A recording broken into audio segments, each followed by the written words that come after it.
सभी बहनों को मेरी हाथ जोड़ के राम राम। आज मैं कोई गीत नहीं लेके आई हूँ, ना ही कोई भजन गाऊंगी। तो आज मैं आपको कुंडली के बारे में बताना चाहती हूँ और वीडियो को पूरा देखोगे तभी आपको समझ में आएगा। बहुत कुछ मिलने वाला है आज की वीडियो में, अगर आप पूरा देखेंगे तो। जिस टाइम पे हम जन्म लेते हैं उस टाइम पे आकाश में ग्रहों की स्थिति क्या होती है, उसी के हिसाब से हमारी कुंडली तैयार होती है। और उसी कुंडली के बारे में आज मैं आपको कुछ अपना ज्ञान, मुझे नहीं पता मुझे कितना आता है कितना नहीं आता, लेकिन कुछ अपना ज्ञान शेयर करना चाहती हूँ। आपको पूरा इसके लिए समझने के लिए पूरी वीडियो देखनी पड़ेगी। अगर आपने आधी देख के छोड़ दी तो आपको कुछ भी समझ में नहीं आएगा। तो सबसे पहले बात करते हैं नेगेटिव एनर्जी की। जो हमारे हरियाणा में ये कहते हैं कि किसी ने कुछ करवा दिया, किसी ने इसको कुछ खिला दिया। वो मतलब ये वहम हर पढ़ा लिखा हो या अनपढ़ है, पता नहीं किसके दिमाग में आ जाता है। तो सबसे पहली नेगेटिव एनर्जी हमारे अंदर से पैदा होती है। हम कुछ अच्छा सोचेंगे तो हमारे साथ अच्छा ही होता है, और बुरा सोचेंगे तो नेगेटिव एनर्जी का इफ़ेक्ट हमारे ऊपर बहुत ज़्यादा पड़ता है। तो इसके लिए सबसे पहले हमें क्या करना चाहिए? अगर हमें लगता है कि किसी ने कुछ हमारे ऊपर करवा दिया, दवाइयाँ ले रहे हैं, दवाइयाँ असर नहीं कर रही है, चारों तरफ से परेशानियों से घिरे हुए हैं, हमारे ऊपर किसी ने कुछ करवा दिया और हमें समझ में नहीं आ रहा है कि किसने क्या करवा दिया, तो उसके लिए आपको क्या करना है? सबसे पहले गूगल की जो ध्वनि होती है, लगातार अपने घर में 21 दिन तक गूगल की ध्वनि करें। घर से जितना भी पुराना जंग लगा लोहे का सामान है सारा बाहर कर दें। जितना भी जो लकड़ी का टुकड़ा होता है बारिश में भीग जाता है, हम देखते नहीं हमारी छत पे क्या पड़ा है क्या नहीं पड़ा, उसको अपने घर से निकाल दें तो 50% आराम यहीं से लगना शुरू हो जाता है। फिर भी व्यक्ति अगर ज़्यादा बीमार है, उसको ज़्यादा परेशानी है, तो एक नारियल लें, सिर से 7 बार उल्टा वारें, शनिवार या बुधवार के दिन, और जल प्रवाहित करते हैं। उससे भी हमें बहुत बहुत बहुत लाभ मिलता है। अपने घर का जो सामान हम रखते हैं बगैर वास्तु के हिसाब से, कहीं कुछ रख दिया कहीं कुछ रख दिया, ऐसे मत रखें। जितना हो सके अपने घर के ब्रह्म स्थान को, ब्रह्म स्थान हमारे घर का बीच का हिस्सा होता है, उसको जितना हो सके कोशिश करें कि वो खाली ही रहे। अगर ब्रह्म स्थान में हम कोई भारी चीज़ रखते हैं या हमारा सामान इधर उधर बिखरा रहता है तो उससे भी हमारे घर में नेगेटिव एनर्जी प्रवेश करती है। तो सबसे पहला काम हमको क्या करना है? यही करना है कि अपने घर से जंग लगा लोहा बाहर कर दें, बरसात में भीगी हुई लकड़ी बाहर कर दें। अपने घर का स्थान, जैसे सोफ़े रखे हैं, बेड रखे हैं, उनका स्थान चेंज करें तो नेगेटिव एनर्जी अपने आप बाहर निकल जाती है। इसके साथ साथ जो गूगल की ध्वनि मैंने बताई है उसको मत भूलना। तो आगे बात करते हैं हमारी शादीशुदा लाइफ का ना चलना। तो उसके लिए तो भाई हमें अपनी कुंडली देखनी पड़ती है। कईयों के पास कुंडली होती है, कईयों के पास नहीं होती। तो जिनके पास है वो देखें। जिस भी औरत की मतलब शादीशुदा लाइफ नहीं चल रही है, या जिस भाई की शादीशुदा लाइफ नहीं चल रही है, उसका ये देखना, जो ये कुंडली चार्ट है इसमें 9 घर होते हैं। फ्रंट वाला 1 2 3 4 5 6 7 8 9 10 11 12। तो यहाँ कहीं भी किसी भी घर में शुक्र के साथ अगर केतु,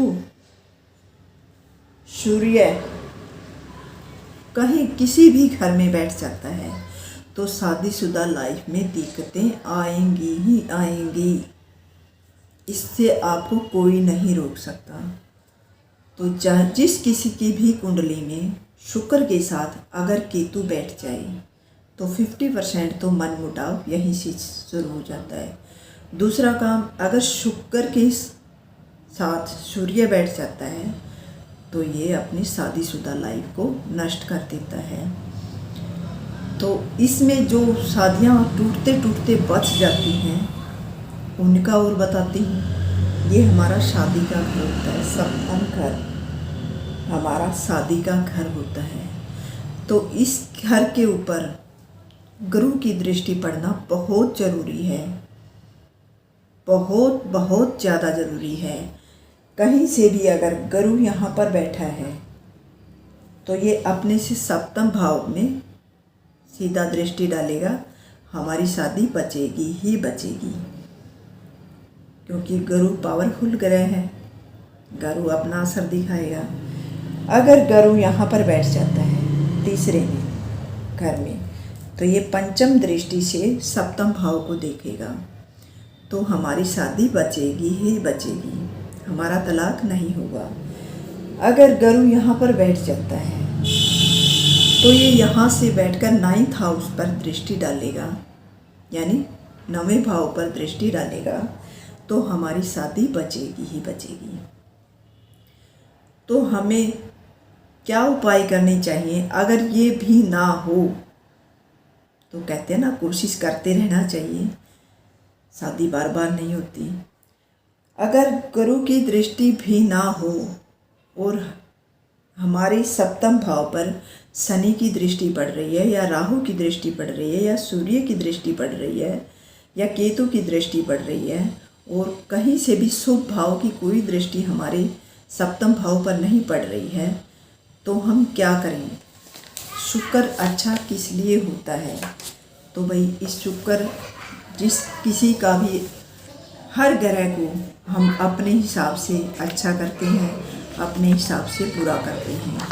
तो ये कुछ बातें हमें समझनी चाहिए कि हमें अपने किस ग्रह को पावरफुल करना है और किस ग्रह को कमज़ोर करना है। हम बात कर रहे थे शुक्र ग्रह की।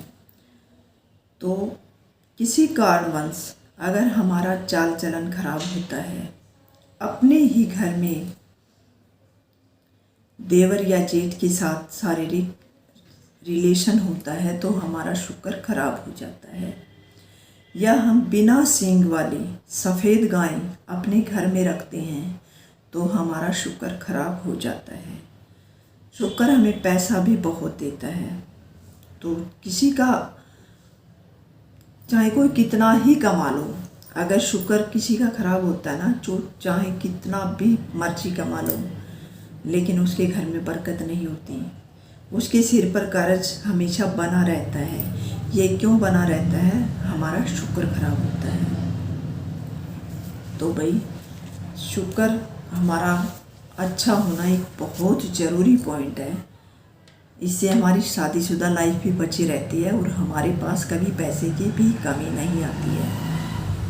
तो सबसे पहले हमें शुक्र के लिए यही उपाय करना चाहिए कि हमारे चाल चलन को सही रखें।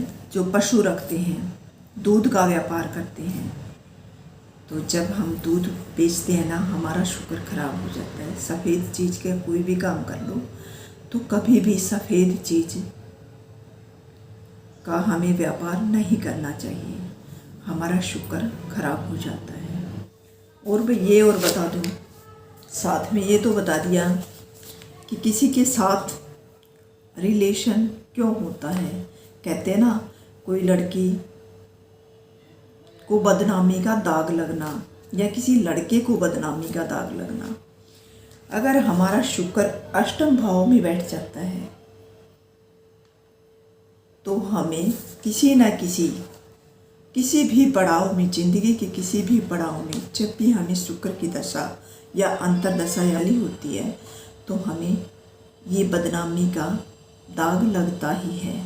तो हमें ध्यान रखना चाहिए कि अपना चरित्र ठीक रखें और दूध किसी को दान में दें, दूध का व्यापार मत करें, उससे पैसा ना लें। अगर हम कोई सफ़ेद चीज़ का दान करते हैं तो उससे हमारा शुक्र मजबूत होता है, लेकिन हम उसी चीज़ का अगर पैसा वसूल करते हैं तो हमारा शुक्र खराब होता है। इस चीज़ का ध्यान रखें। हर बहन ये देखें, किसी की भी कुंडली में अगर शादी में प्रॉब्लम चल रही है तो उसकी कुंडली में शुक्र के साथ केतु या शुक्र के साथ सूर्य या शुक्र के साथ राहु की युति होती ही होती है। तो इस चीज़ का ध्यान रखें। गुरु की दृष्टि हमारे सप्तम भाव में जब भी हम रिश्ता तय करते हैं तो कुंडली मिलान इसीलिए बोलते हैं ताकि हमें आगे चलकर परेशानी ना हो, किसी बहन का घर ना उजड़े, किसी भाई का घर ना उजड़े। तो शुक्र उसके लिए देखना बहुत ज़रूरी है। दूसरी बात करते हैं हम गवर्नमेंट जॉब की, सरकारी पैसे की। तो भाई किसी की कुंडली में यहाँ सूर्य आ गया तो समझ लो वो बंदा सरकारी पैसा खा रहा है। किसी की भी कुंडली में देख लेना, अगर किसी का बाप सर्विस करता है तो उसकी कुंडली में सूर्य आपको प्रथम भाव में मिलेगा। यहाँ पर सूर्य उच्च का होता है, चाहे वो किसी राशि में बैठ जाए। अगर सूर्य प्रथम में है या सूर्य सप्तम भाव में है तो लगन भाव पर दृष्टि हुई, और प्रथम में है तो उस घर का वो मालिक उस स्वयं ही है, तो वहाँ पर सूर्य उच्च का हो गया। तो सूर्य अगर प्रथम भाव में है, कई बार मेरे पास कुंडली मिलाने के लिए लोग आते हैं तो टाइम फिक्स नहीं होता और बोलते हैं यही टाइम है।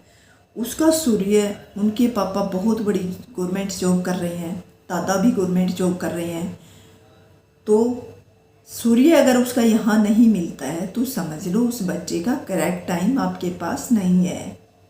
क्योंकि जिन बच्चों का करेक्ट टाइम हमारे पास होता है तो उनका सूर्य, और जिन बच्चों के पापा या दादा गवर्नमेंट जॉब करते हैं या मम्मी करती है या वो खुद करने वाला है, तो उनका सूर्य सबसे पहले सूर्य मजबूत होना बहुत ज़रूरी है।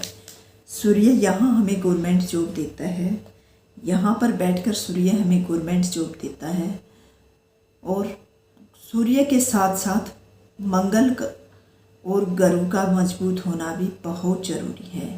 गुरु अगर यहाँ पर बैठ जाए तो ये हमें पराक्रम देता है, तो ऐसी जॉब मिलती है जिससे हमें नाम मिलता है। ये नहीं पैसा, नाम भी मिलता है। कई तरह की जॉब होती हैं। एक जॉब ऐसी होती है चाहे इनकम भले ही ज़्यादा हो लेकिन उसमें आदमी का गरूर होता है, वो नहीं होता। और कई जॉब ऐसी होती हैं जिसमें इनकम कम भी हो तो इंसान का गरूर होता है। तो उस कुंडली में अगर गुरु पराक्रम भाव में बैठता है तो आधी से ज़्यादा दुनिया तो यहीं से दब जाती है। तो उसके लिए गुरु को देखना ज़रूरी है। अगर हमारा गुरु यहाँ पर बैठा है या गुरु की दृष्टि दसम भाव में है या गुरु की सूर्य की दृष्टि दसम भाव पर पड़ रही है या कहीं से मंगल की दृष्टि दसम भाव पर पड़ रही है। दसम भाव हमारा नौकरी का होता है। अगर यहाँ पर मंगल बैठ जाए किसी भी बच्चे को और वो हमारे पास कुंडली दिखाने के लिए आता है तो यहाँ पर मंगल है तो समझो गवर्नमेंट जॉब पक्की फाइनल। किसी अपनी अपनी कुंडलियाँ खोल के देखिए, यहाँ पर मंगल है तो गवर्नमेंट जॉब पक्का मिलेगी 100%, चाहे देरी से मिले। यहाँ पर अगर मंगल है तो ये सप्तम दृष्टि से यहाँ देखता है तो गवर्नमेंट जॉब पक्का मिलेगी। और यहाँ पर अगर मंगल है, सप्तम भाव में मंगल है तो बच्चा मांगलिक तो होगा, लेकिन चतुर्दृष्टि 10वें भाव पर पड़ने के कारण गवर्नमेंट जॉब पक्का मिलेगी। तो ये हुई भाई गवर्नमेंट जॉब की बात। गवर्नमेंट जॉब का सबसे बढ़िया तरीका, गवर्नमेंट जॉब के लिए हमें किसी भाई ने या बहन ने फॉर्म भर रखे हैं और उसे गवर्नमेंट जॉब नहीं मिल रही, तो अपना सूर्य अवश्य देख लें, अपने गुरु को अवश्य देख लें, अपने मंगल को अवश्य देख लें कि ये कहाँ पर बैठा हुआ है। ज्योतिष के अंदर हर चीज़ का उपाय है, हर चीज़ का समाधान है। अगर हम इस पे विश्वास रखें और टाइम टू टाइम इसके उपाय करते रहें, और बीमारी बढ़ने के बाद अगर हमको ये सुध बुध आती है, फिर हम किसी ज्योतिष के पास जाते हैं, तो वो कहते हैं ना, जैसे कैंसर जैसी भयानक बीमारी शुरू में ही पकड़ आ जाए तो उसका इलाज संभव है, और दशा अगर काफ़ी आगे जा चुकी होती है तो हमारे पास कोई इलाज नहीं होता। तो इसलिए ध्यान रखें, अपनी कुंडली अवश्य बनवा कर रखें। ध्यान रखें, जब भी हमारे कुंडली में कोई बुरा समय आता है तो उसका उपाय भी कुंडली में साथ साथ दिया गया है, तो उस उपाय को जरूर कर लें। एक हमें रहता है, हमारी माताओं बहनों को तो बहुत ही ज़्यादा वहम रहता है कि जीवन आयु कितनी है, आयु कितनी है ये कोई भी नहीं बता सकता। क्या पता हम बिल्कुल स्वस्थ हैं, हमारी ग्रह दशा भी अच्छी चल रही है और जाते जाते एक्सीडेंट हो गया। तो ये हमारी कुंडली में योग होता है शनि का 6ठे भाव में होना। शनि अगर 6ठे भाव में होता है तो उस इंसान को ज़्यादातर एक्सीडेंट होता ही है। केतु अगर 8वें भाव में होता है तो किसी भी उम्र के किसी भी पड़ाव में उसकी टांग में लोहे की राड तकरीबन पड़ती ही पड़ती है। अपने अपने भाई या बहन अपनी अपनी कुंडलियाँ खोल के देखें, जिस किसी के साथ भी ऐसा घटित हुआ है, उसको चोट लगी है या उसके पैर की हड्डी टूटी है, उसके अंदर स्टील की राड पड़ी है, तो ये देख लेना कि केतु उसका यहाँ पर बैठा है। अगर यहाँ नहीं है तो यहाँ पर बैठा है, तीसरी दृष्टि से वो 8वें भाव को दिख रहा है, तो या 9वीं दृष्टि से देख रहा है या 7वीं दृष्टि से देख रहा है, तो उसमें केतु का रोल होता ही होता है। तो जब भी केतु की दशा शुरू हो, जिस भाई की कुंडली में 8वें भाव में केतु बैठा है या 6ठे भाव में केतु बैठा है या द्वितीय भाव में केतु बैठा है, तो केतु का उपाय जरूर करें। केतु का उपाय क्या होता है? कुत्ते को खुश रखना, उसकी आत्मा को तृप्त करना। जैसे हम घर में कुत्ता नहीं पाल सकते, तो गली में तो कुत्ते होते ही हैं, वो हमारे लिए बहुत, जब हम बाहर निकलते हैं ना, कोई कुत्ता अगर भूखा हो तो हमसे बहुत उम्मीदें लेकर बैठा हुआ होता हो कि अंदर से मेरा मालिक आएगा और मुझे कुछ खाने को देगा। उसको तो फ़ायदा मिलेगा ही मिलेगा, क्योंकि उसका पेट भरेगा। हमारा पेट कैसे भरता है कि हमारा केतु अच्छा हो जाता है।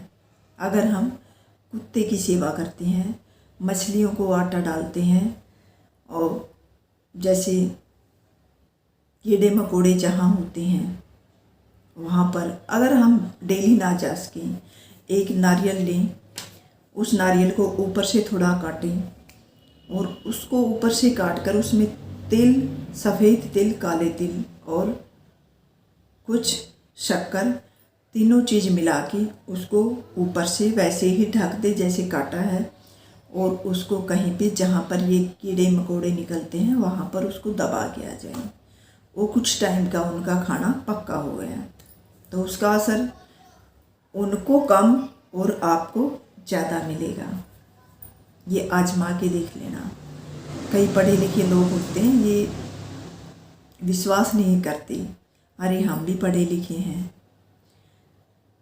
तो जो MD करते हैं ज्योतिष शास्त्र में, वो भी पढ़ते ही हैं। इसको कोई अनपढ़ नहीं सीखता है, पढ़े लिखे ही सीखते हैं। तो इस वहम में मत रहिए कि ये सब बकवास की बातें हैं कि जब दुनिया है तो सब कुछ है, अगर दुनिया नहीं है तो कुछ भी नहीं है।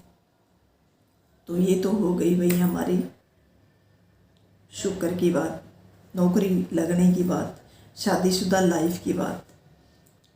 आगे बताती हूँ अपने जीवन रेखा। जो जीवन, हर किसी माँ को ये वहम होता है कि मेरे बच्चे की आयु कितनी है, तो ये तो हम नहीं बता सकते कि कितनी है, और ना ही कभी किसी को बताना चाहिए, क्योंकि बुरी बातें कभी किसी को बताई नहीं जाती। अगर हमें ये पता लग जाए कल हमारे साथ इतना बुरा होने वाला है, तो भाई हमारा आज भी खराब है। तो इसलिए ना तो बुरी बातें जानने की कोशिश करें, और ना ही किसी मेरी तरह भाई बहन को जो भी ज्योतिष के बारे में ज्ञान जानते हैं तो उनको ये बातें बतानी चाहिए। बस उसको थोड़ा सा सचेत कर दी कि वो ये कार्य ना करें। हमारी जीवन रेखा, किसी भी औरत की अगर रेखा देखें तो उसका लेफ्ट हैंड देखें, और किसी भी आदमी की अगर रेखा देखें तो उसका राइट हैंड देखें। तो ये होती है हमारी जीवन रेखा, जो हमारे अंगूठे और इसके बीच से निकलती, ये होती है हमारी जीवन रेखा। तो ये रेखा जितनी लंबी और स्पष्ट होती है उतना ही इंसान निरोगी और आयु वाला होता है। ये रेखा कहीं से भी कटती पड़ती है तो उतनी ही इंसान के ज़िंदगी में प्रॉब्लम आती रहती हैं।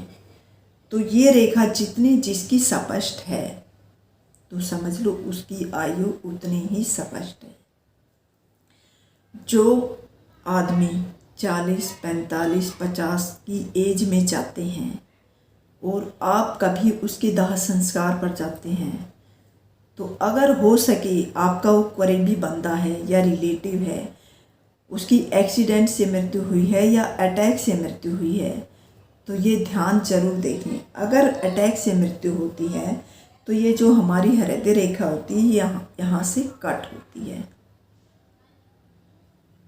तो उसकी अटैक से मृत्यु निश्चित है। जो 40, 45, 50, 55 की एज में जाते हैं उनकी रेखा यहाँ पर आकर या तो समाप्त हो जाती है या यहाँ से कट हो जाती है। अगर इस एज में कोई भी व्यक्ति बीमार होकर मरता है तो आप देखना जाके, कभी भी कोई अपना हो या सगा संबंधी हो, कोई भी हो, तो आप ये जाकर देखना कि ये रेखा यहाँ तक ही मिलेगी आपको।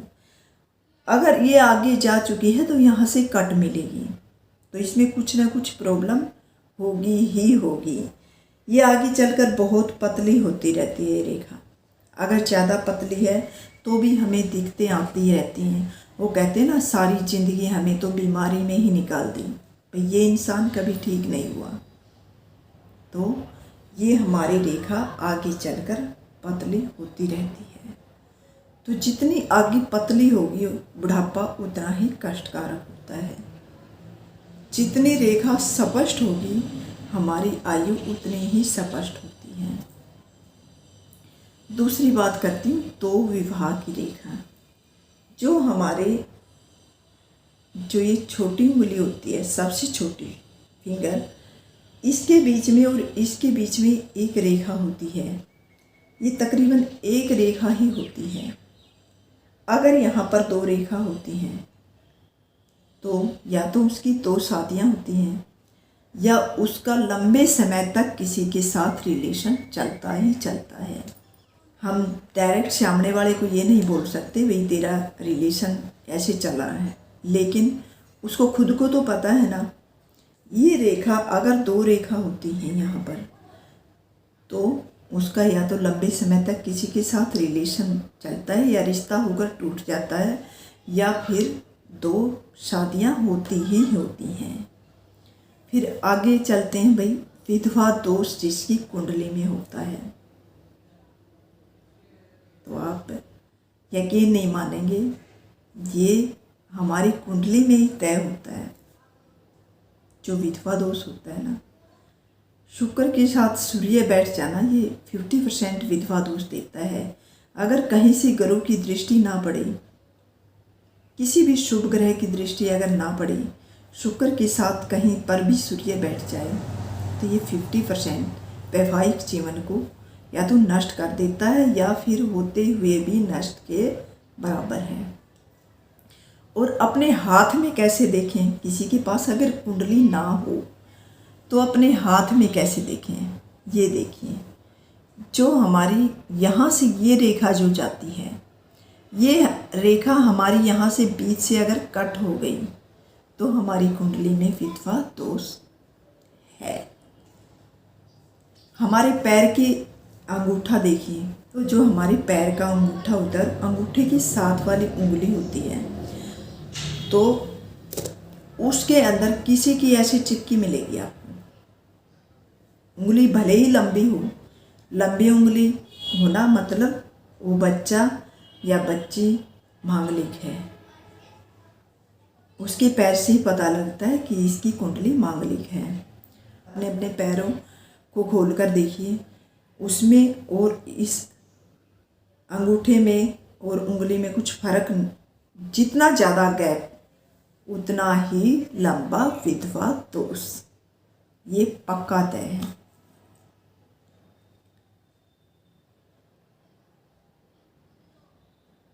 देखिए आप,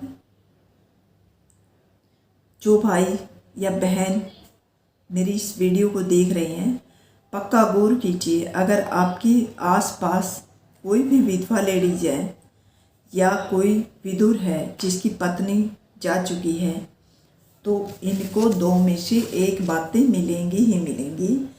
या तो ये रेखा कटी हुई होगी, जो इस रेखा और इस रेखा के बीच में जो रेखा होती है शादी की, वो कटी हुई मिलेगी, या जो पैर का अंगूठा और उंगली होती हैं, इनके अंदर इतना गैप मिलेगा ही मिलेगा। ध्यान से देखिए, ये चीज़ें बिल्कुल सच्चाई है। पहले मैं भी नहीं मानती थी, मैंने धीरे धीरे ज्योतिष सीखा, 10 साल गुजार दी ज्योतिष में, तो मुझे मतलब फिर अनुभव हुआ कि एक रियलिटी है, इसको कोई नहीं डाल सकता। अक्टूबर के महीने में कोई बच्चा अगर जन्म लेता है या कोई गुड़िया जन्म लेती है, 50% चांसेस ऐसे हैं जो अक्टूबर के महीने में जन्म लेते हैं, या जिन बच्चों का सूर्य यहाँ पर बैठा हुआ है, तो उनके पिता की मृत्यु उनके टाइम से पहले 40, 45, 50, 55, तो इतनी हमारी उम्र नहीं होती। उम्र तो हमारे जो बुजुर्ग हैं वो तो 100 साल तक जी चुके हैं, तो कम से कम 100 नहीं तो 70-80 तो हो, लेकिन उनसे पहले ही मृत्यु हो जाती है अगर यहाँ पर हमारे सूर्य बैठता है। तो अगर हमारा अक्टूबर का जन्म है और हमारा सूर्य नीच का होता है, देसी हिसाब में जो हमारी हरियाणवी भाषा के में बोलते हैं हम कार्तिक मास, जो हमारा कार्तिक का महीना होता है, तो उस टाइम पे सूर्य तुला राशि में नीच का होकर बैठता है। उस टाइम पे जितने बच्चे जन्म लेते हैं, अगर गुड़िया जन्म लेती है तो उसको सुसर नहीं मिलता, या उसके पिता की मृत्यु बचपन में हो जाती है या कुछ टाइम बाद हो जाती है। कहने का मतलब ये है कि वो 60 से पहले पहले गुजर जाता है। ये 50% कुंडलियों में मिलेगा। बाकी जो और बहन भाई होते हैं, क्या पता उनकी कुंडली में इतना अच्छा योग होता है अपने बाप के लिए। हमारी कुंडली में अगर नष्ट करने का योग है, हमसे छोटा कोई भाई बहन है, वो अगर अच्छा योग लेकर पैदा होता है तो हमारे बाप को तो जिंदा रख लेगा, या फिर हमारी शादी ऐसी घर में होती है कि जहाँ हम बड़ी संतान के रूप में जाते हैं, बड़ी बहू के रूप में जाते हैं, और हमारा सूर्य नीच का बैठा है, दसम भाव पर दृष्टि डाल रहा है या दसम भाव में बैठा है, तो हमारी ससुर की डेथ जल्दी हो जाती है। ये सच्चाई है भाई, कोई माने या ना माने, हर किसी की अपनी लाइफ है। कोई किसी चीज़ को मानता है, कोई किसी चीज़ को मानता है, कुछ ढोंगी भी कहते हैं, लेकिन जब बीतती है ना तब भागे भागे फिरते हैं। पहले कोई नहीं मानता, बोलते हैं सब बकवास है। बकवास नहीं है, बिल्कुल रियलिटी सच्चाई है। आप किसी के घर में जाइए, किसी के भी घर में चले जाइए आप, जैसे किसी का पूर्वमुखी फेस है, पूर्वमुखी जब सूर्य निकलता है उस तरफ अगर किसी मकान का फेस है और उस मकान के हम बाहर की तरफ खड़े होकर के देखें तो हमारे लेफ्ट हैंड की तरफ ईशान कोण होती है। उससे दूसरी कोण में अगर हम देखें राइट हैंड की तरफ, अगर किसी के भी मकान में टॉयलेट बाथरूम वहाँ पर है तो उस आदमी की मृत्यु, जो कमाने वाला है उस घर में, उस समय से पहले ही होती है। अपने आसपास मेरी ये वीडियो देखने के बाद अपने आसपास आप ध्यान रखिए कि किसके घर में ये है। सोचिए तो आपको 50% घर ऐसे मिल जाएंगे। तो हम ये गलती करते हैं क्यों है? अगर हम अपना पूर्वमुखी फेस रखते हैं घर का, तो ना इधर दाएं ना बाएं हमें टॉयलेट बाथरूम नहीं बनानी चाहिए। अपने ब्रह्म स्थान को खाली रखना चाहिए। उत्तर की तरफ सीढ़ियाँ नहीं बनानी चाहिए। इन बातों का ध्यान हमें जरूर से जरूर रखना चाहिए। तो आप ये सोचेंगे कि ये तो भजन कीर्तन गा रही है, इतना ज्ञान क्यों दे रही है? भजन कीर्तन करना मेरा काम नहीं था, मेरा काम ज्योतिष का ही है। लेकिन मैं अपना टाइम पास करने के लिए, मेरे को शौक़ है गाने का। सभी ग्रहों के बारे में ये बताते हैं कि हम अपना ग्रह क्यों खराब करते हैं। गुरु ग्रह हमारा क्यों खराब होता है? गुरु सबसे पावरफुल ग्रह होता है। जिस किसी की कुंडली में गुरु पावरफुल बैठ जाए ना, बृहस्पति, तो समझो वो कुंडली पार है। गुरु की संतान भाव पर दृष्टि पड़ती है। गुरु जिस भाव पर दृष्टि डालता है उसको फायदा ही फायदा देता है। जिस घर में वो बैठता है उस घर को हानि देता है। इस बात का ध्यान अवश्य रखें। तो घर में मंदिर बंद ना रखें, पर्दा जरूर लगा दें, बिल्कुल उसको लॉक करके मत रखें, नहीं तो हमारा गुरु हमें खराब फल देता है। और हमारा बुध हमें कब खराब फल देता है? हरी घास घर में नहीं लगानी चाहिए। घर में हरी घास नहीं लगानी चाहिए, लेकिन हम लगाते हैं। बिना सींग की गाय या बकरी ना पालें, जिसको सींग नहीं होता, तो हमारा बुध खराब रिजल्ट देता है। अगर हमारा बुध खराब होता है तो बुध एक प्रकृति का ग्रह है, बहुत ज़्यादा नुकसान हमें दे देता है। अपने भाई से शत्रुता ना रखें, हमारा मंगल ग्रह खराब हो जाता है।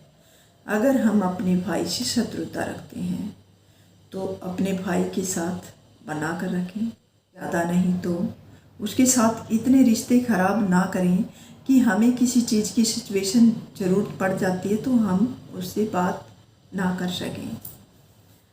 तो भाई से झगड़ा न करें। खुशी के समय हमारे घर में कुछ खुशी होती है, कोई हमारे घर में बच्चा नौकरी पर लगता है या बच्चा होता है या कोई हमारा शुभ कार्य होता है तो हम मिठाई के साथ उसमें नमकीन ज़रूर मिला लिया करें। अगर मिठाई में हम नमकीन नहीं मिलाते हैं तो हमारा खाली मीठा बांटने से हमारा मंगल ग्रह खराब हो जाता है। मंगल खराब होने के कारण हमारी प्रॉपर्टी में हमको नुकसान मिलता है। प्रॉपर्टी का कारक मंगल ग्रह है। जिस घर में डॉक्टर ज़्यादा हैं, ये देखिए किसी के भी घर में कोई डॉक्टरी नौकरी कर रहा है, लड़की कर रही है या लड़का कर रहा है या बाप कर रहा है या दादा कर रहा है, उनका मंगल कुंडली में बहुत बहुत बहुत तेज बैठा है। तो उनसे मेरी प्रार्थना है कि अपने मंगल को तेज ही रखें। जब भी घर में कोई खुशी का काम हो तो मिठाई के साथ साथ उसमें थोड़ी सी नमकीन ज़रूर मिला लिया करें। अगर ये ऐसा ना कर सकें हम तो जैसे लड्डू बांट रहे हैं तो एक चुटकी नमक लें और थोड़ा थोड़ा सा उनके ऊपर से डालें और फिर उस मिठाई को हम अपने फ्रेंड्स में या कहीं भी हमें जहाँ भी बांटनी हो हम बांट सकते हैं। तो इस चीज़ का हमें ध्यान रखना चाहिए। मैं बताऊंगी कि अपने ग्रह को हम खुद ही कैसे खराब करते हैं और कैसे उसको सही करते हैं। सबसे पहले बात करते हैं सूर्य ग्रह की। अगर हम अपने ही बहन से ठगी करें, ठगी का मतलब आप समझते होंगे, पैसा धोखेबाजी से वसूल करना। अपने ही बहन से ठगी करें तो हमारा सूर्य खराब हो जाता है।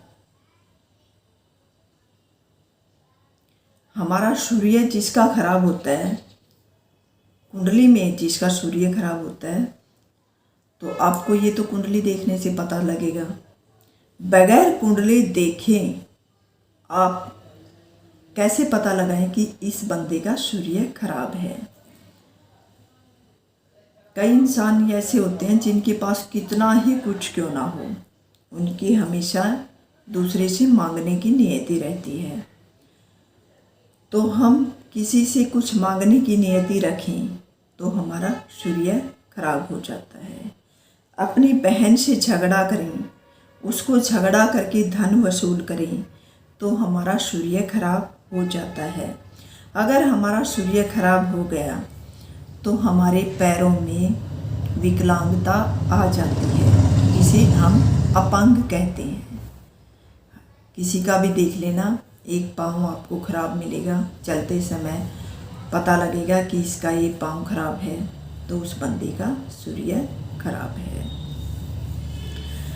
तो अधिक खर्चा होगा, मुकदमेबाजी में पैसा बहुत ज़्यादा लगेगा अगर सूर्य खराब है तो किसी से किसी प्रकार का मुकदमा चलेगा, किसी से किसी प्रकार का चलेगा।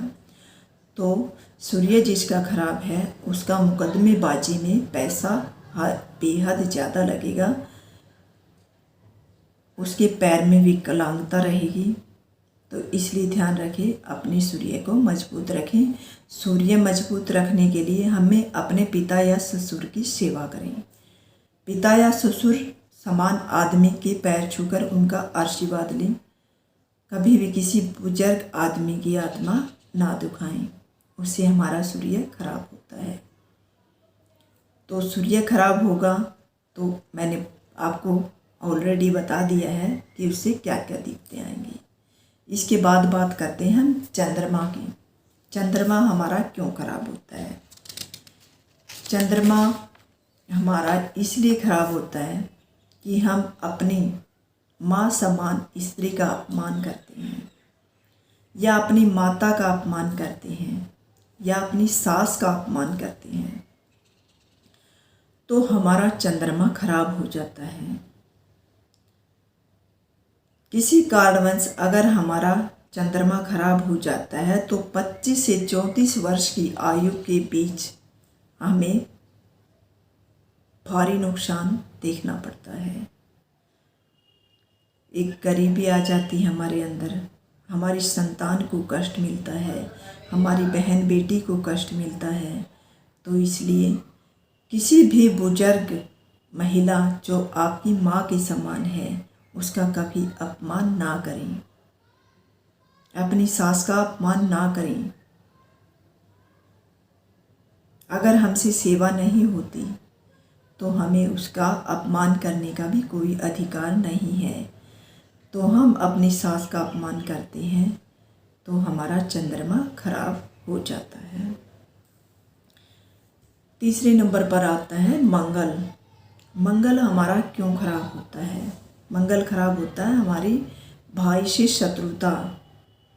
अगर हम अपने ही भाई से हड़ करके, वो कहते हैं ना भाई का हक मारना, अगर हम अपने ही भाई का हक मार लेते हैं तो हमारा मंगल ग्रह खराब हो जाता है। तो मंगल ग्रह अगर आपका खराब हुआ तो आपको हमारी संतान का सुख कम ही मिलता है, होती है तो भी वो ना होने के बराबर है। हमें संतान सुख नहीं मिलता है। अगर हमारा मंगल खराब हो जाता है हमें प्रॉपर्टी में बहुत ज़्यादा नुकसान होता है। तो इसलिए कोशिश करें कि अपने भाई की कदर करें। बड़ी किस्मत से मिलते हैं भाई, तो उनकी कदर किया करो। तो अपने भाई की कदर करें, अपने भाई की प्रॉपर्टी को हड़पने की कोशिश ना करें तो हमारा मंगल खराब नहीं होता है। तीसरा, हमारा बुध ग्रह क्यों खराब होता है? जो किन्नर होते हैं हमें कभी भी उनकी आत्मा नहीं दुखानी चाहिए। अगर हमें कहीं मिल जाते हैं या हमारे घर आते हैं किसी खुशी के मौके पर ही वो हमारे घर में प्रवेश करते हैं। वो हमारे घर में कोई बुरे उस पर नहीं आते, हमारे घर में वो खुशियाँ लेकर आते हैं। वो 2400 घंटे ये दुआ करते हैं कि कब किसी को लड़का हो या कब किसी की शादी हो तो हमें बधाई मांगने वहाँ जाना है। तो जितना हो सके, जितना हमसे पॉसिबल हो उतना दान उनको अवश्य दें। इससे हमारा बुध मजबूत होता है। अगर किन्नर कहीं भी मिल जाए उसे यथासंभव जितना हमसे पॉसिबल हो दान दें। अरे उनकी ज़िंदगी में झांक कर देखिए, कल्पना कीजिए अगर तुम्हारी ये लाइफ होती तो तुम क्या करती। तो इसलिए सभी भाई बहनों से मेरी हाथ जोड़कर प्रार्थना है, जब भी कोई किन्नर मिले उसको यथासंभव दान दें, क्योंकि वो हमारे लिए खुशियाँ बटोरते हैं, दुआ करते हैं हमारे लिए कि इस घर में खुशियाँ आए, हमें इस घर में जाने का अवसर मिले। तो अपने बुध को खराब मत कीजिए। तीसरा, गुरु ग्रह, अपने गुरु का कभी अपमान मत कीजिए। जो हमारी दादी, चाची, ताई, नानी जिस गुरु को मानती आई हैं उस गुरु का सम्मान करें। या जो हमारा गुरु होता है, जो हमें शिक्षा देने वाला होता है, तो उसके लिए हमेशा अपने दिल में आदर भाव रखें। कहीं अगर मिल जाए तो पैर छूकर उनका आशीर्वाद लें, उससे हमारा गुरु मजबूत रहता है, बहुत अच्छा हमें रिजल्ट मिलता है। आधे से ज़्यादा कुंडली हमारे ऊपर निश्चित करती है कि हमें उनको कैसा बनाना है। अरे ये जन्म तो बर्बाद कर लिया, अगला तो मत करो। तो भगवान को मानो, ये फालतू के फचड़ों में मत पड़ो। जो आजकल के ये कह रहे हैं ना, ये कुछ नहीं है, ये नहीं है, वो नहीं है, जिसके ऊपर बीतती है वही जाने। वो कहते हैं ना, लगी ना प्रीत उधा तू क्या जाने। तो जिसको प्रीत लगती है वही जाने ये रोग क्या होता है। शुक्र हमारा खराब क्यों होता है? शुक्र अपने पति के लिए वफादार रहें, अपने पति के अलावा या अपनी पत्नी के अलावा किसी और से शारीरिक रिश्ता ना रखें, उससे हमारा शुक्र खराब होता है। और शुक्र खराब होता है ना, शुक्र हमारी प्रॉपर्टी का भी कारक होता है। तो हमें पैसा देने वाला हमारा शुक्र ग्रह ही होता है। तो इसलिए आप सबसे हाथ जोड़कर प्रार्थना है कि अपनी पत्नी या पति के प्रति वफादार रहें, हमारे शुक्र को मजबूत रखें। हमारा शुक्र मजबूत है तो हमारा गृहस्थ जीवन भी मजबूत होगा और हमें किसी प्रकार की कोई दिक्कतें भी नहीं आएंगी। उसके बाद होता है शनि। शनि कैसे खराब होता है? जब भी हम किसी मंदिर में जाते हैं तो ध्यान रखें कि हमारा वहाँ से जूता चोरी ना हो। अगर वहाँ से हमारा जूता चोरी हुआ या हमारा मकान बंद गली में होता है तो हमारा शनि खराब हो जाता है। शनि अगर किसी का यहाँ पर बैठ जाता है ना, 12वें भाव में अगर शनि बैठ जाता है तो उसको जिंदगी में एक बार जेल की यात्रा करनी पड़ती है। तो कोशिश रहे शनि को खराब मत होने दे। शनि भी हमारे बड़े बूढ़ों का प्रतीक है, तो अपने बुजुर्गों का आशीर्वाद लेते रहें। और बंद गली में अगर मकान है तो हमें हर शनिवार शनि मंदिर में जाकर तेल आदि का दान करते रहना चाहिए।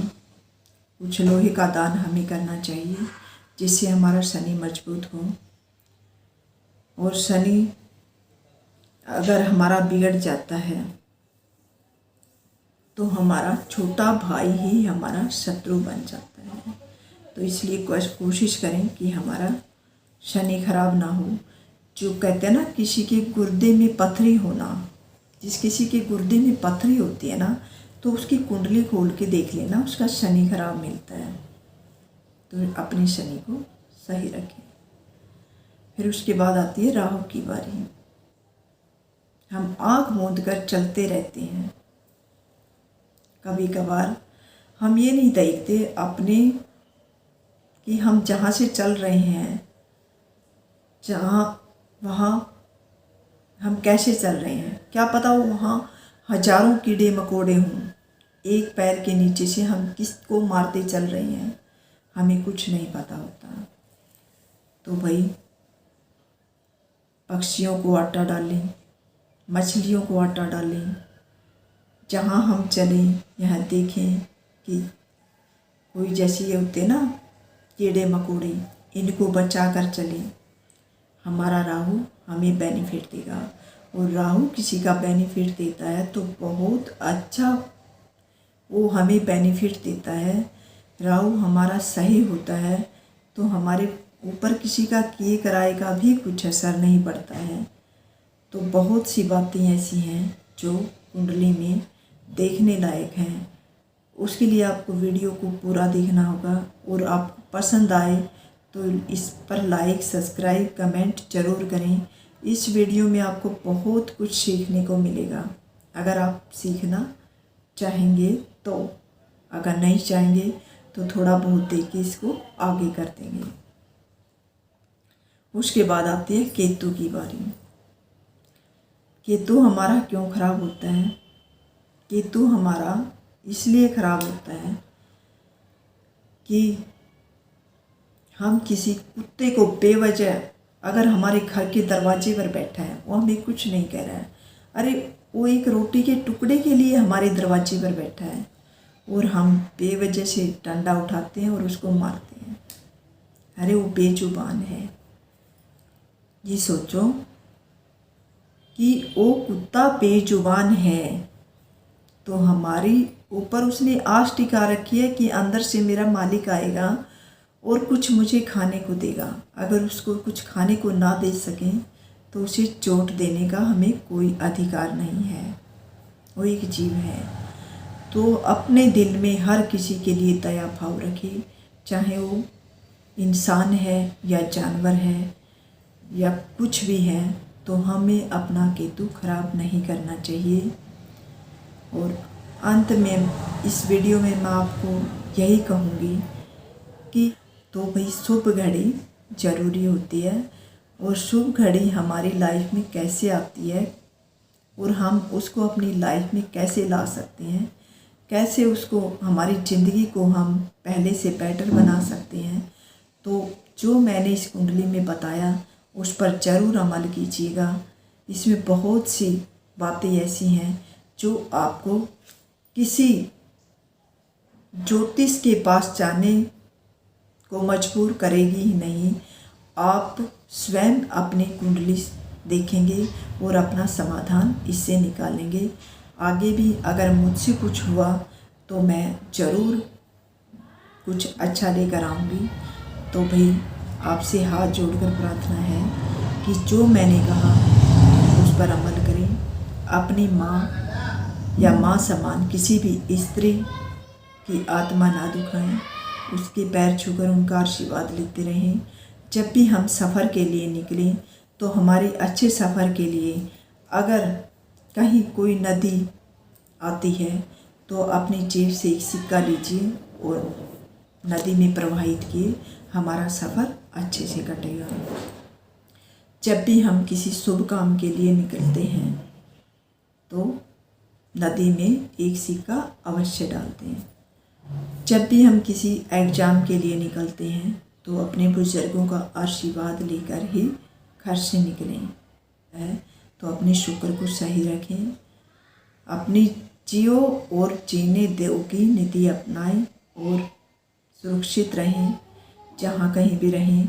मेरी इस वीडियो को जितना हो सके उतना शेयर करें ताकि जो बहनें अपने अंदर बहम पाल लेती हैं, हद से ज़्यादा जो दिक्कतों से गुजर रही हैं, हो सकता है मेरी इन बातों से उनको कुछ लाभ मिले और उन तक पहुंचाने का ज़रूर प्रयास करें।